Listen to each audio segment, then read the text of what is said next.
Alright, ladies and gentlemen, looks like we're actually in the game! I know, it's incredible. We've been trying for how fucking long, but we made it. We made it. We absolutely did. So welcome to EverQuest Next Landmark. You can note the frame rate up to the top there. Just bear in mind, of course, that there's a slight frame rate impact from the stream, but this is about the kind of frame rate you can currently expect in the alpha. It's a bit all over the place, which is to be expected. There's nothing particularly out of the ordinary there. And it actually spawned me in the middle of somewhere that I don't recognize. I wasn't here previously. I think it was somewhere I tried to go, but that's kind of where I ended going. Like, graphically, so far, it's not amazing. You're going to notice, like, pretty dodgy texture quality in many places, but you also have to bear in mind... Huh, for some reason I can't chop this tree down. I know I'm trying to chop it down with a pickaxe, but that is actually a weapon that's supposed to work on that tree. Which is a bit weird. It may be a lag issue. We'll see. I'll try the regular axe. Huh. Maybe the pickaxe doesn't work. You might think, well, you can't chop it down with a pickaxe, but the pickaxe, the Founder's pickaxe, is supposed to be a combo tool, so it's supposed to work with both, but never mind. Let's chop some fucking wood! There we go. This is running on one Titan right now. If you notice up at the top, what's actually causing the slowdown is the CPU. Very CPU intensive in the same way that PlanetSide is. The Forge Light engine tends to be, from what I can tell. It's something that will no doubt fix, well, at least improve over the course of the alpha. I mean, in Landmark, it doesn't matter that much because you're not really fighting yet, and even when you are, you're not really going to be doing anything that requires huge amounts of frame rate, but it's nice to have nonetheless. The weird thing is that the frame rate is actually kind of all over the place and really inconsistent at the moment. So, yeah. There are some places I've been to where it's actually capped the GPU out, which is very surprising, like in a very high view distance with some really nice effects. It's like, wow, you capped a Titan. Impressive. Probably can't cap 2, but... Well, Sony have been saying they want to make games for the future. They've certainly been doing that, because PlanetSide 2 and EverQuest Next Alpha do not run amazingly on any machine, no matter how good it is. So... But yeah, what I think's going to impress you is not this. I mean, you know, that's a tree exploding, bits went everywhere, and it kind of faded away. Okay, you know, that's not massively impressive. What the fuck is going on here? What is impressive is, you know, this is what really kind of blew me away to start with, is let's go to the side of a hill.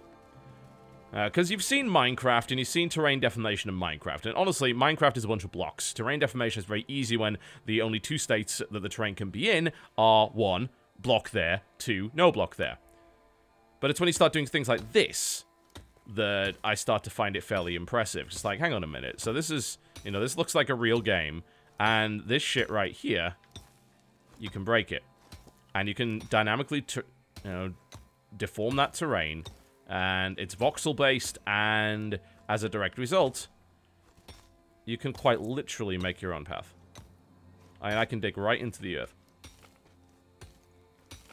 The UI, yeah, the UI right now is not ideal. That's, again, the thing about an alpha, right? Alpha usually is a case of, we've got a lot of the core features in place. The UI design, general polish, quality of life stuff is very, very messy right now.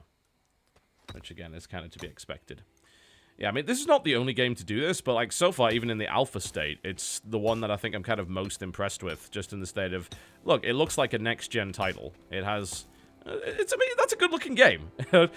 When you get up close, certainly the texture quality is not amazing. But we are talking about very, very large areas that can be dynamically deformed. So, they've got to do... Something's got to give in that, right? But if you look at that, I mean... View distance is not bad. So, what to do in it to start with, more to the point. Right now, there's not that much. Basically, what you're going to be doing is looking for basic resources, which include wood, you know, getting wood. And also, you're going to be looking... Is that a resource? I think it might be.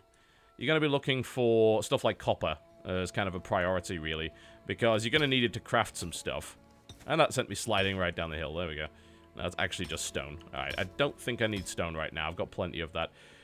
Stuff like copper, which allows you to craft, and I don't think I can see it under there. I'd have to actually go back to the main crafting table. If you look on the map here, right there is kind of this teleporter area, which is a main crafting area.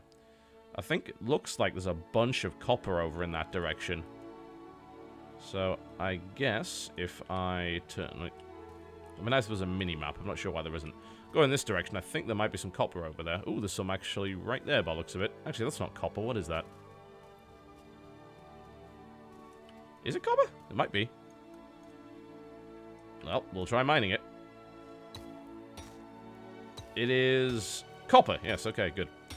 So, I'm aiming to try and get the resources I need to make crafting tables, which I will then take out into the wilderness, and then you stake a claim, which means that you take a piece of land for yourself. For those wondering, like, what is Landmark versus what is EverQuest Next, it's a kind of strange relationship between the two. So when I actually first saw EverQuest Next, it was actually about 2 years ago. I saw pre-alpha of it. It was behind closed doors. They were actually just setting up the studio and offices to really make it, and they showed me it at the SOE studios behind closed doors, and it was a really interesting idea that they had going on. It's like, you know, and they said this 2 years ago, so this is how, like, kind of ahead of the curve they were on this. You know what, we think that the next place for MMOs to go is more player control and dynamic world generation, and they look towards games like Minecraft. It's like, look at how popular Minecraft is. Look what's been going on with that. People love to cooperate, and they love to gather resources and build together, and they find that very satisfying. It's like, we want to incorporate that into an MMO of some description. Oh yeah, look at that. That whole... There's fucking copper everywhere. Awesome. Alright, let's go. Oh, also this I really like. They've made a pretty good amount of effort to actually make the movement feel a lot smoother than most MMOs, which is pretty cool. Anyway, besides that, so... They were talking about that someone's claim over here, by the looks of it. Hopefully I can still mine here. I guess we'll find out. Sedamo's claim. Alright, fair enough. With a floating chair, because why not? So they said, yeah, you know, we want to make that happen. And what eventually evolved into is EverQuest Next and EverQuest Next Landmark. And Landmark is a separate game. But it generates content for EverQuest Next, supposedly. Because the stuff that you make in Landmark can actually be then put into the Sony Player Studio and then sold, like, for real money. Well, I can't harvest that. I don't know what it is, but I can't harvest it because my rating is too low, so I guess you go in this direction towards what seemed to be a bunch of copper over there. And the way that they're doing a lot of the in-app purchase stuff, it's going to be a free-to-play game, and they're going to try and sell you a bunch of cosmetic stuff for the most part, and boosters, of course, but I'm going to sell you a bunch of cosmetic stuff. You're going to be able to build stuff to some degree within EverQuest Next, and there's going to be things like terrain deformation and semi-permanence, but a lot of the real, like, big buildy stuff, the actual creative stuff, is created within Landmark, which is basically a separate game altogether. So one sort of feeds the other, which is unusual. That's not something that most games do.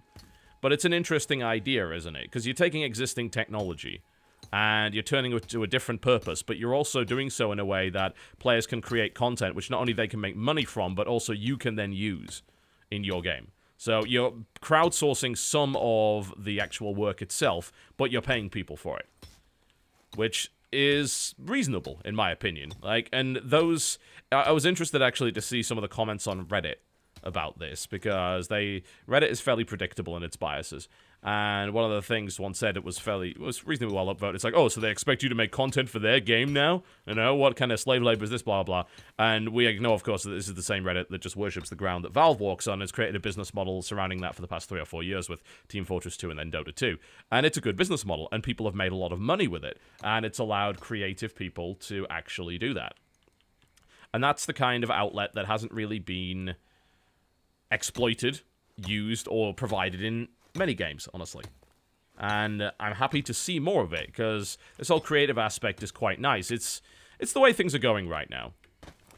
And I'm fine with that. You know, I like what Minecraft started. I don't like Minecraft as a game, but I like what Minecraft started. Because this whole idea of cooperative creativity, it's just a really organic way of doing co-op, right? Because it's not a sort of a case of, oh, yeah, you're forced to work together. No, no, no. It's like you want to work together because it's a big task and it gets done better with friends and all that kind of thing.